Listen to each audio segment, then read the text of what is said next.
Sénégalaises, mes chers compatriotes, am nañ mbégte jàkkaarloog yéen tey ñuy waxtaanee waajoo xam ni ndax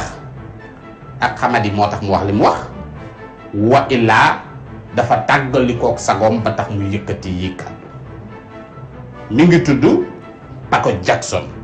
laataan ñuy jaar ci li mu wax ñu déglu ko ngeen déglu ko ñu xool je vous en prie vraiment.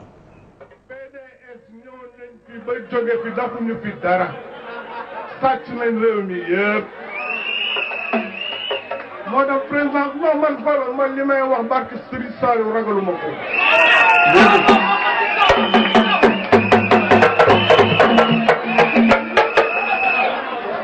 man maa ko wax ku mu naqari xam ngeen fi ngeen may fekk li may continuer du ma ci sax sori parce que li ma war a wax yëpp sincèrement monsieur Ndong Gorgui Ndong wax na ko parce qu'il a parlé de consensus d'union xam nga loolu moo mën a tax tey yéen su fi ñeneen ñëwee dañuy topp seen ginnaaw mais yéen doo leen topp ci ginnaaw ñooñu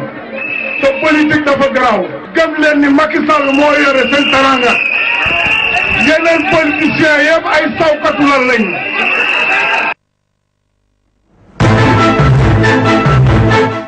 ko déggandoo nee na yeneen politiciens yëpp ay sawkatu lan lañ ginnaaw Macky Sall loolu di wax joo xam ni Paco Jackson wax na ko mës na fee taxawul ne sëriñ si ay pinton lañ te bi mu koy wax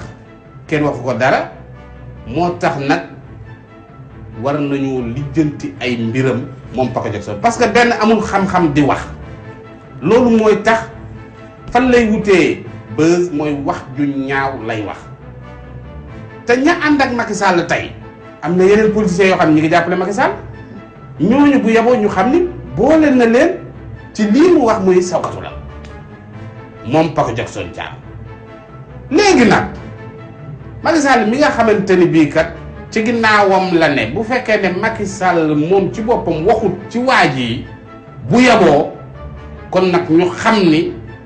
cautionné na li nga xam ni moom la ñuy wax ju ñaaw ji nga xam ni moom la wax Paco Jackson Thiam wut tur kenn du wutee tur ci wax ju ñaaw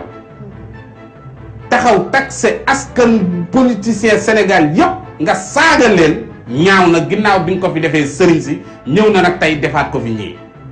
loolu nekk loo xamante ni bii lu doy waar la amul xam-xam topp na fi ku ne ku mu topp ba nga daanu mu dem ca ka ca des El Hadj Diouf footballeur du weddi li ma wax tey jii ma nga ca politique ba topp nag président Macky Sall